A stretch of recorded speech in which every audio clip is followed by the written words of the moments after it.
So I'd like to go ahead and introduce Nicole Silliman. She is a nurse practitioner with Mid Florida Dermatology. She's located here in the Daytona Beach office on Clyde Morris, speaking to us today on sun safety. This is July. Our health observance is sun safety and keeping yourself safe. But she's got some great information for us to share. So with no further ado, Nicole, I'm going to turn the presentation over to you. And thank you again for joining us today.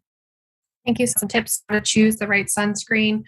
Choosing sunscreen can be pretty overwhelming. So we're going to go over some key things to look for when you're purchasing a sunscreen. Sun safety statistics: skin cancer is the most common form of cancer in the United States. So that's something very important to keep in mind, especially living in Florida. 1 in 5 Americans will develop skin cancer in their lifetime. So that's why it's important to have those regular skin exams and be mindful of any new or changing lesions on your body, but we'll discuss that.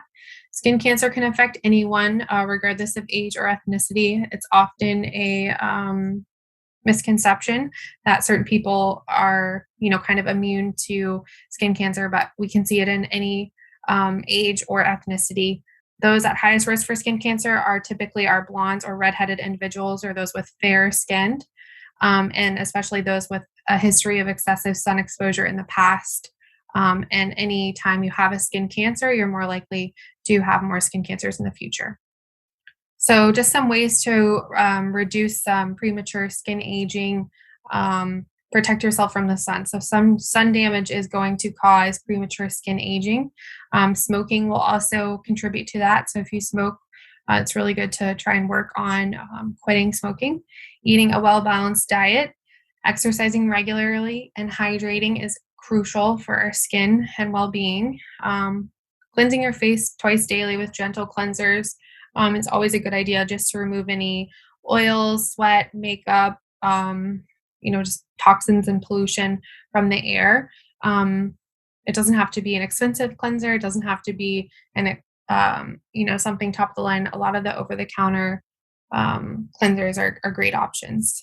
Moisturizing your skin 1 to 2 times a day is also a great way to reduce skin aging. Doing things that you enjoy, getting adequate rest, really help, your skin to have good longevity. And lastly, considering any kind of treatments to reduce previous skin damage that was done in the past, such as chemical peels or lasers, are always a great option. We have plastic surgeons within our group that offer those treatments. So let's talk about ultraviolet radiation. Ultraviolet radiation is the #1 cause of skin cancer. This UV exposure can damage your skin in as little as 10 to 15 minutes. So now we might not think that walking from our house to the mailbox a block over can really affect our skin, but it can. So I recommend all of my patients wear sunscreen daily, whether it's in a moisturizer or they wear sunscreen by itself or in a makeup. Exposure to these UV rays can cause skin cancer, premature wrinkles, and other health issues such as eye problems or a weakened immune system. UV rays can reflect off the water, sand, snow, and even pavement, causing increased exposure. So that's why it's really important if you're at the beach or at the pool or on the boat to make sure you're wearing your sunscreen, seeking shade, and reapplying as appropriate. Ultraviolet radiation can be UVC type rays, UVA, or UVB, and we're going to talk about those on the next slide. So UVC rays are absorbed by the ozone layer and they don't typically reach the skin.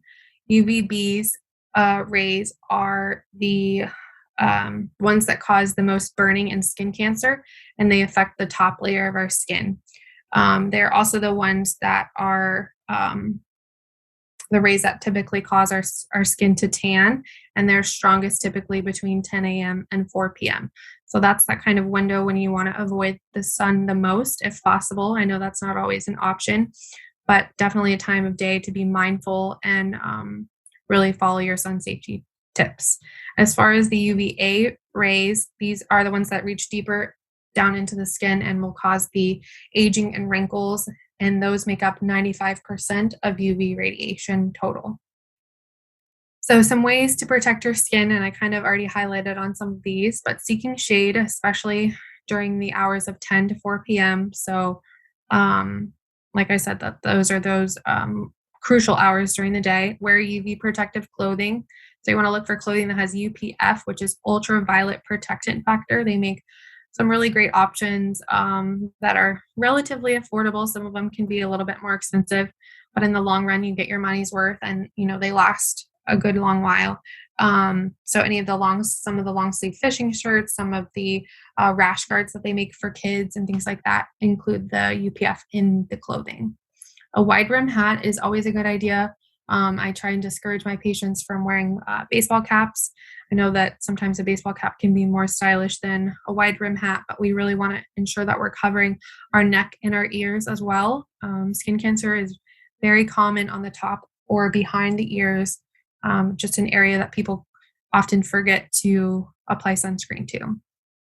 Sunglasses are also a wonderful idea in everyday life, but especially, if you're at the beach or the pool, because UVAs can damage your eyes and can cause issues with cataracts or macular degeneration. So you want to make sure that you're getting regular eye exams as well. Um, and all these methods that I talked about above should be used in conjunction with your sunscreen, which we'll talk about in depth here. So, buying sunscreen can be pretty overwhelming. There's a million different options. There's creams, there's lotions, there's sprays, there's face sticks. And so I kind of designed this part of the PowerPoint to really hone in on what you need to look for in a sunscreen, what's most important. So I recommend applying sunscreen even if you're only planning on being outside for 10 to 15 minutes. Like I said, you could be walking from the house to the mailbox and not really realize that you're getting a decent amount of sun and can burn or have damage. Most sunscreens work by reflecting, absorbing, or scattering UV rays, and we'll talk about that a little bit. SPF stands for sun protective factor. So a higher SPF is a higher protection. I generally recommend a 30 SPF or higher for my patients. But the key to sunscreen is not necessarily the SPF, it's the application of the sunscreen and how often you reapply the sunscreen.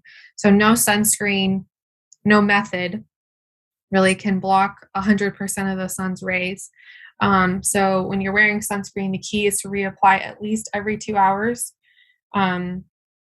Regardless of activity, but especially if you're in or out of the water or frequently toweling off, because the sunscreen isn't built to withstand that for long periods of time. So you really want to make sure you're reapplying more frequently to make sure you're covered.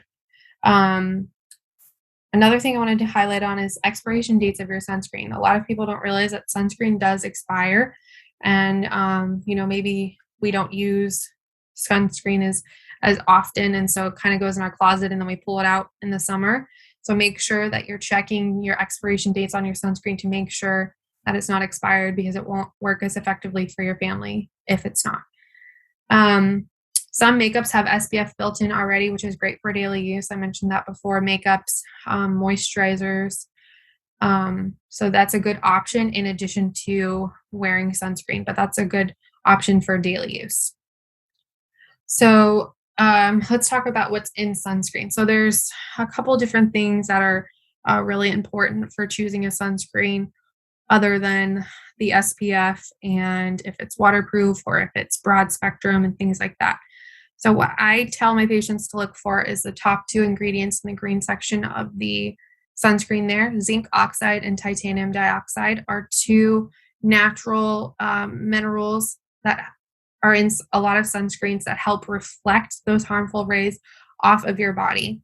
They aren't absorbed into your bloodstream and they're much more gentle on your skin. The chemicals listed in the red section of the sunscreen bottle, I'm not even going to try and pronounce those, but those are more likely to be absorbed in your skin, and they can often take up to 20 minutes to provide effective protection from UV, whereas the mineral sunscreens, like I said, kind of create a barrier on your skin and reflect those rays. So zinc oxide and titanium dioxide are more of our physical sunscreens. They act as a shield.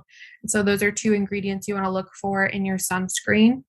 Johnson and Johnson actually just issued a recall on some of their aerosol sunscreens for cancer-causing chemicals.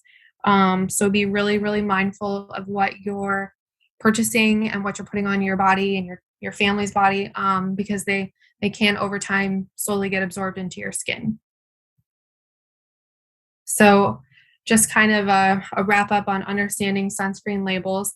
The two ingredients that you want to look for are titanium dioxide and zinc oxide. You want to look for broad spectrum, which means they cover UVA and UVB rays, which are those rays that we talked about before. And you want to have at least 30 SPF.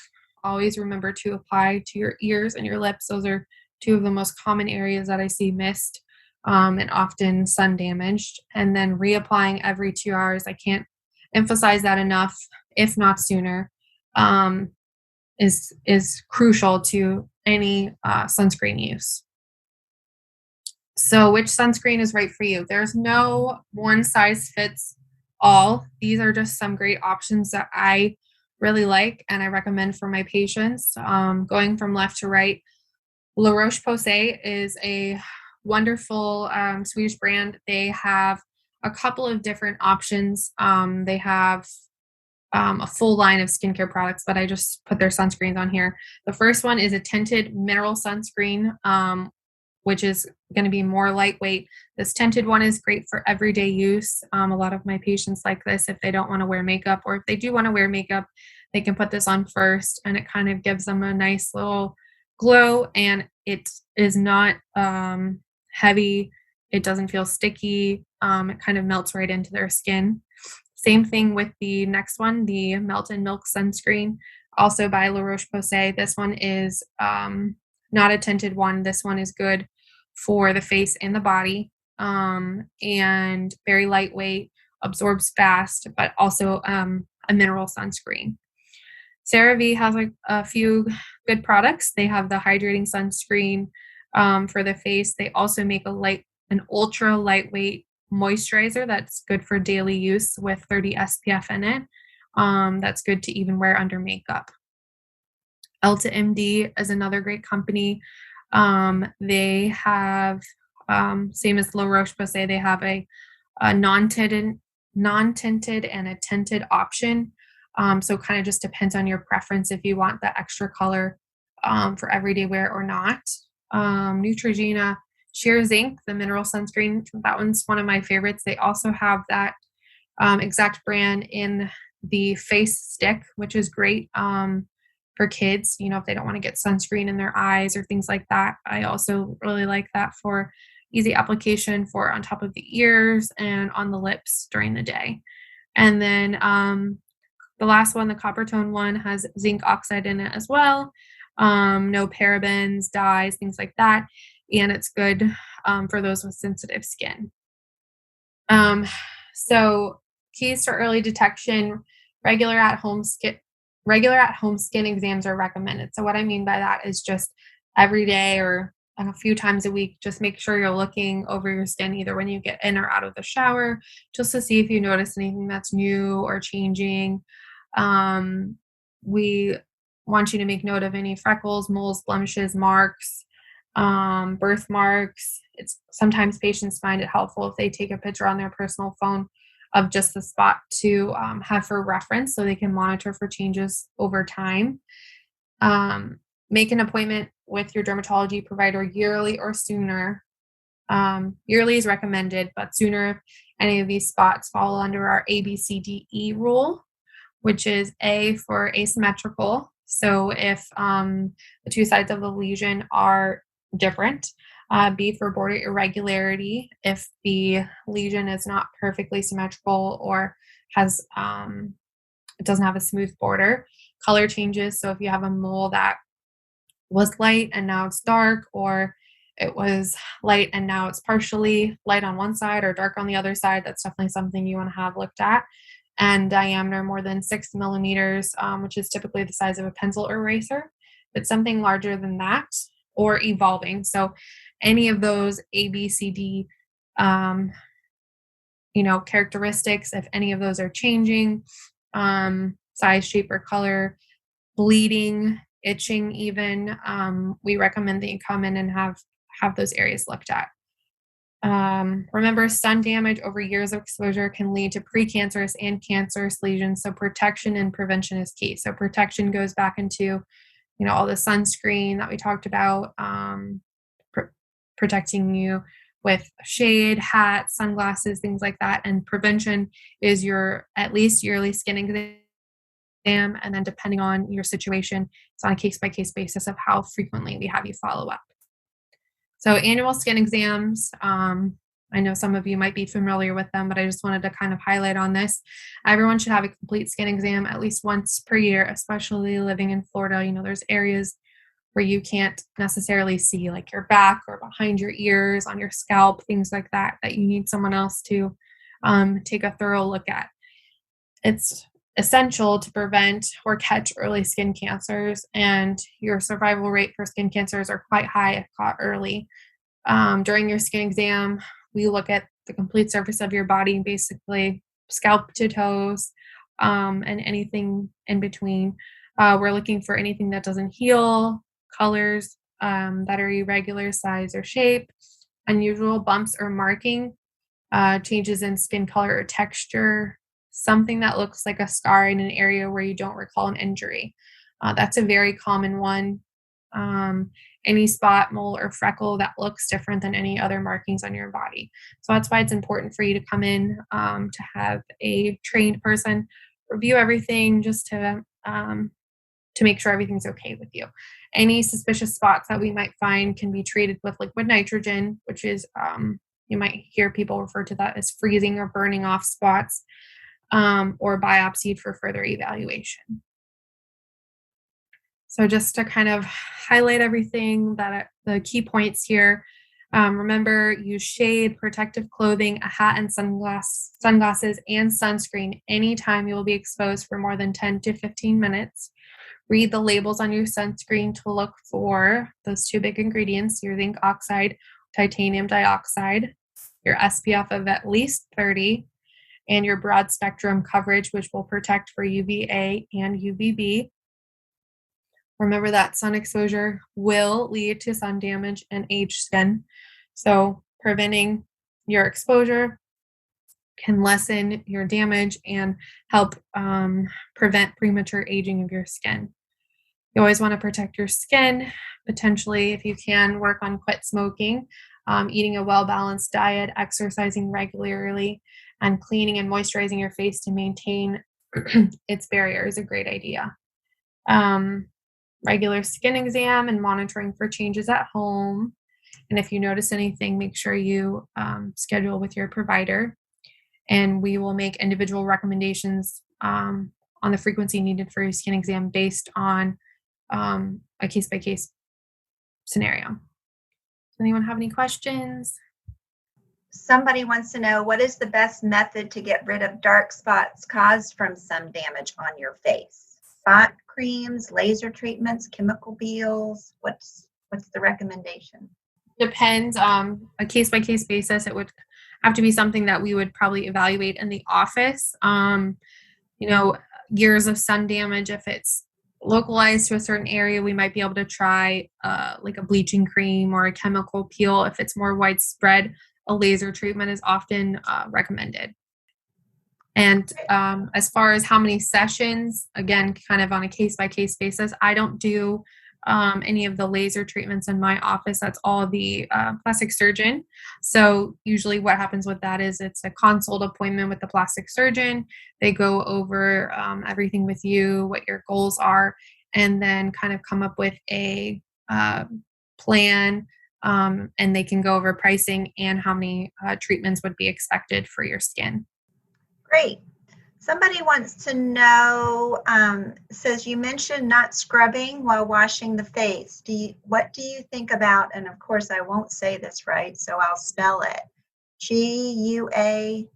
GUASHA stones or rollers? Are they okay to use on your face? So I think she's talking about the gouache, the stones. The stones are okay if it's the one I'm thinking of to kind of help apply serums and moisturizers and things like that. The rollers that have um, they're like micro needling at home rollers that people can buy online. Those are not recommended because they make tiny little holes in your skin. Um, and then you're opening that area to potentially getting bacteria, infections, and things like that. So the gua sha ones or a mild exfoliating scrub is a good idea. I always just tell my patients, you don't need to exfoliate your skin every single day. There's a St. Ives apricot scrub that people just love, and I don't know why, but it tears people's skin up, and they use it every day. So a mild exfoliant is a good idea, maybe 3 times a week, just to kind of help soften off any dead skin cells that are sitting on top of your skin and clean out your pores. But definitely not something you want to use every day. And if the gua sha or the gasha is the one I'm thinking of, that's kind of like the jade roller or the one that helps with lymphatic draining, then that would be fine. Great. Somebody says, I always end up, quote, crying once my face gets wet and the sunscreen gets in my eyes, even buying, quote, waterproof sunscreen. Is there anything to stop that, or what is the best recommended sunscreen to use on your face? Yes. So I too often experience this issue with sunscreen getting into my eyes, and then my eyes, for whatever reason, are very sensitive. And so it burns and it makes your eyes water and it's terrible. And then you don't want to wear sunscreen. The Neutrogena Sheer Zinc sunscreen that I pointed out earlier, but the one that's in the stick. So it kind of looks like a deodorant. That one is a really great option. It's a little bit, thicker. It kind of goes on like a thicker chapstick. So it's less likely to run and get in your eyes. And that's what I would recommend for that. Great. Somebody made the comment they never even knew that sunscreen expired, and that Yes. that is interesting. Quite a few people. So I always make sure to mention that. Right. So somebody asked what the best SPF to use is, and you mentioned at least 30. Do you have something you really like? So it kind of depends what people are looking for. If it's something for everyday wear, whether it's a moisturizer, I really like the either the La Roche-Posay or the CeraVe. They have an ultra light moisturizer that has 30 SPF in it. Um, those are both great options as far as just a sunscreen for the beach or the pool. Um, there's not one that's the best. It's more so about the appropriate application, making sure the ingredients are what you need to protect you, and the application is what is so crucial because people put sunscreen on in the morning and then be at the beach until 3 p.m. and haven't reapplied, and that's when they get burned. So more so, looking for those with zinc oxide or titanium dioxide and reapplying at least every 2 hours is what I would say as far as what to look for. Nicole, how about the question, how much to use? You just squirt a handful? I mean, are you thinking about us for how much would it take to cover, if you're at the beach, how much would you want to see somebody use if you had to give it a volume amount? So a lot of the mineral sunscreens, which are the ones that have the zinc oxide in them, cause what some people call like a casting or a haze on your skin, which is kind of where it doesn't rub in as well. It kind of causes that white hue on your skin because it's acting as a physical barrier. But in that same sense, it's good because you can kind of see where you've applied it. The aerosol cans I don't love because you can't really see, where you're applying, and the wind blows and the sunscreen, doesn't really get on your skin. As far as amount, it doesn't take much for your face. Um, it depends if you're using a stick, um, or if you're using a lotion. I would say at least a quarter size amount for your face because you want to make sure you're covering your face, your neck, and your ears as well. Somebody's asking, just for clarification, you mentioned that St. Ives apricot scrub. Is it okay to use it like once a week, or you don't like it, period? Um, it's not my favorite. Um, it's not a terrible one. It's, it's a relatively um inexpensive option. So it's just it doesn't have I look for an exfoliation that has a good like cream base to it with a little bit of exfoliation in it. And that scrub to me seems like it's all exfoliation beads in it. So it just really is kind of rough on the skin. If you're only using it maybe in your target areas, like on your nose or your chin a couple times a week, it wouldn't be the worst thing, but I would definitely not recommend it for full face exfoliation. Okay. Hate to pin you down, but we're we're You're wanting to we're wanting to pin you down. Good. Okay, and I think this might be the last question, but we'll double check. Do you recommend using makeup that has sunscreen included, or should we put on sunscreen and then put our makeup on over it? So it really kind of depends on the makeup brand, what chemicals are in the sunscreen. So that would be something, they'd have to look at on their actual makeup. But I find that a lot of the patients that, are a little apprehensive about using a moisturizer or a sunscreen in general underneath their makeup, once they use it, they are like, oh, this wasn't that big of a deal. I was expecting it to be way heavier or sticky or feel like I had sunscreen on my face. So a lot of the makeups don't have um, great sunscreen chemicals or options. So I really try and recommend a good moisturizer or a good sunscreen underneath your makeup just to make sure you're getting that good coverage and with the appropriate ingredients to really block the sun for you. Great. Do you put sunscreen on your eyelids? What a great question. This is a good question. I've never really thought about that. Yeah, I would. Kind of like your moisturizer, you put that everywhere on your face. Make sure, if you're using a new sunscreen, you're not applying it in or on or around your eyes without first making sure that you're not sensitive to it for sure. And you really don't need very much up there. So it's definitely something you could include. I wouldn't say it's a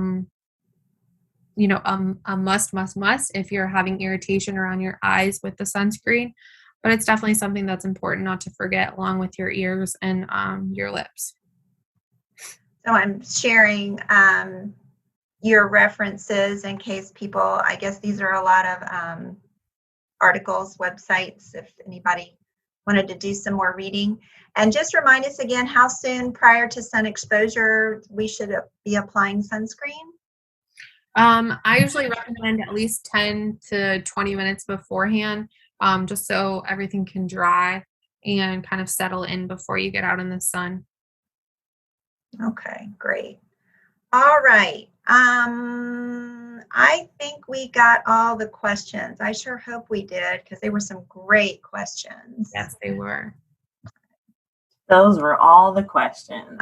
Okay, very good. Great. All right. Well, thank you everybody for joining us today. Thank you, Nicole, for an awesome presentation. I know I learned something today, and I hope everybody else did too. Thank you so much. Thank you again, Nicole. Thank you for having me. You guys have an awesome day.